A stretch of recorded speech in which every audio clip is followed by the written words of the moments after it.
Hello friends, welcome back to my channel. ఇవాళ మన వీడియోలో సన్న కారపూసని చాలా సింపుల్గా క్విక్గా ఎలా ప్రిపేర్ చేసుకోవాలో చూసేద్దాం. సన్న కారపూస చేయాలంటే మెయిన్ టాస్క్ పిండి కలపటమేనండి. ఈ పిండి ఎన్ని కేజీలైనా సరే ఇట్టే కలిపేసుకోవచ్చు. అది ఎలానో ఈ వీడియో మధ్యలో చెప్తుంటాను, స్కిప్ చేయకుండా వీడియోని చివరి వరకు చూడండి. ముందుగా ఈ సన్న కారపూస చేయాలంటే కావాల్సింది బియ్యపిండి.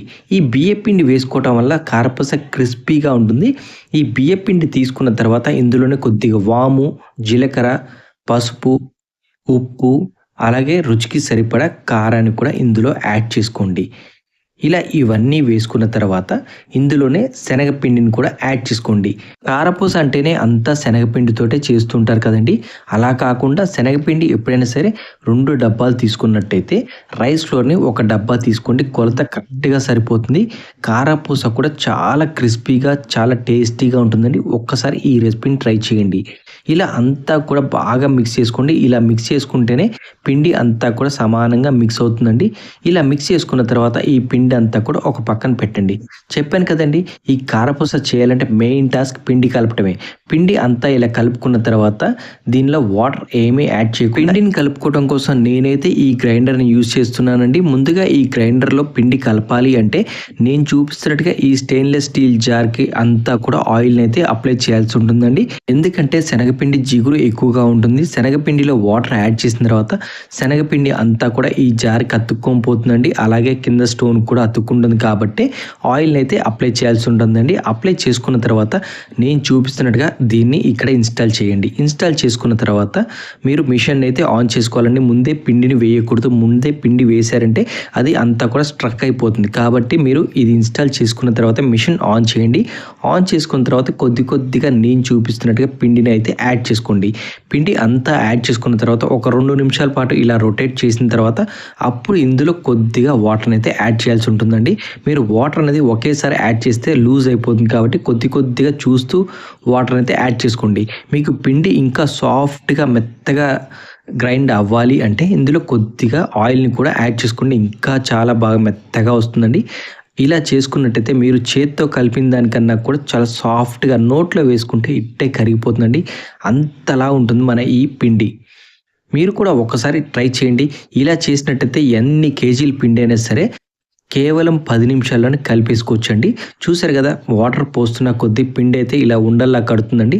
టోటల్గా ఒక 5 నిమిషాలకి పిండి అంతా కూడా మనకి మెత్తగా మన చేత్తో పిండి కలిపితే ఎలా అయితే రెడీ అవుతుందో అదే విధంగా రెడీ అవుతుందండి. ఇందులో ఎటువంటి డౌట్ లేదు. ఆల్రెడీ చేశాను, చూపిస్తున్నానండి. మీరు కూడా పిండి కలపడం కష్టమైతే ఈ ప్రాసెస్ని అయితే ఫాలో అవ్వండి. ఈ 3 స్టోన్ వెట్ గ్రైండర్లో మీరు దోశ బ్యాటర్, ఇడ్లీ బ్యాటరే కదండి, ఇలా ఆటా పిండి, మైదా పిండితో రోటీ, పుల్కా, పరోటాస్, చపాతీస్ ఏదైనా సరే చేసుకోవచ్చండి. మీరు చేత్తో మిక్స్ చేస్తే ఎలా అయితే ఉంటుందో అంతకన్నా బాగుంటుందండి. ఎందుకంటే ఇది మిషన్తో చాలా సాఫ్ట్గా ప్రతిదీ కూడా మిక్స్ అవుతుందండి. చేత్తో మిక్స్ చేస్తే అంత మిక్స్ అవ్వదు. దీంతో మిక్స్ చేసినట్టయితే చాలా బాగుంటుందండి. ఒక్కసారి ట్రై చేయండి.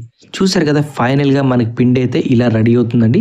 ఒక 2 to 3 మినిట్స్ తర్వాత పిండి అయితే ఇలా ఉండకట్టి ఇలా ఉంటుందండి. జస్ట్ మీరు చేత్తో కదిలిస్తే సరిపోతుంది. ఫైనల్గా ఇలా రెడీ అయిన పిండి అంతా కూడా ఒక బౌల్లో కలెక్ట్ చేసి పక్కన పెట్టుకోండి. ఇలా మీకు పిండి అంతా కూడా బౌల్లో కలెక్ట్ చేసి పెట్టుకున్న తర్వాత ఇక మీరు కారపూస వేసుకోవచ్చండి. అది ఎలానో చూసేద్దాం. చూసారు కదా, ముందుగా స్టవ్ ఆన్ చేసి స్టవ్ పైన ఒక పెద్ద కళాయి పెట్టుకొని కళాయికి సగానికి ఆయిల్ యాడ్ చేసుకోండి. మొత్తం నింపేశారనుకోండి, ఆయిల్ అంతా హీట్ అయిన తర్వాత కారపూస వేసేటప్పుడు చింది మీద పడుతుంది. కాబట్టి కళాయిలో సగానికే ఫిల్ చేసుకోండి. ఆయిల్ అంతా హీట్ అయ్యేలోపు ఇలా కారపూస మౌల్డ్ కూడా ఆయిల్ అనేది అప్లై చేయండి. ఎందుకంటే శనగపిండి అనేది జిగురుగా ఉంటుంది. ఇలా బ్యాటర్ ఫిల్ చేసి ప్రెస్ చేసేటప్పుడు స్మూత్గా దిగుతుంది కాబట్టి మౌల్డ్ కూడా ఆయిల్ అనేది అప్లై చేయండి. చూసారు కదా, కారపూస మిక్సింగ్ అనేది సరిగ్గా లేకుంటే కారపూస వేసిన తర్వాత కారపూస అంతా విరిగిపోతుంది. చూసారు కదండి, మనం వెట్ గ్రైండర్లో మిక్సింగ్ చేసినా సరే చేత్తో మిక్స్ చేస్తే ఎలా అయితే ఉంటుందో అంతే బాగుందండి. ఇలా మీరు కూడా రిస్క్ లేకుండా సింపుల్గా కారపూస చేయాలి, ఒక్కళ్ళే ఉన్నప్పుడు కారపూస చేయాలంటే ఇబ్బందిగా ఫీల్ అయ్యేవాళ్ళు ఇలా ఒక్కసారి ట్రై చేయండి. నేనైతే ట్రై చేశానంటే ట్రై చేసి చూపించాను. నాకైతే చక్కగా కారపూస అనేది వచ్చింది. ఎక్కడ కూడా డ్యామేజ్ లేకుండా చాలా సింపుల్గా అయిపోయిందండి. మీరు కూడా మీ ఇంట్లో ఒక్కసారి ట్రై చేసి ఎలా వచ్చిందో కామెంట్ బాక్స్లో కామెంట్ చేసి చెప్పండి. నేను చూపించినట్టుగా ఒక్కసారి ఈ సన్న కారపూస రెసిపీని ట్రై చేయండి. ఇప్పటివరకు మా ఛానల్ని చూసి సబ్స్క్రైబ్ చేయండి, లైక్ చేయండి, షేర్ చేయండి. మా ఈ ఛానల్ పేజ్లోనే సన్న కారపూస, ఆనియన్ కారపూస, గార్లిక్ కారపూస ఇలా డిఫరెంట్ వెరైటీ కారపూస రెసిపీస్ అయితే ఉన్నాయండి. ఇవన్నీ కూడా లింక్ డిస్క్రిప్షన్లో ఇస్తాను, ఒక్కసారి చెక్ చేయండి. నా ఛానల్ పేజ్ని సపోర్ట్ చేయండి. Thank you for watching.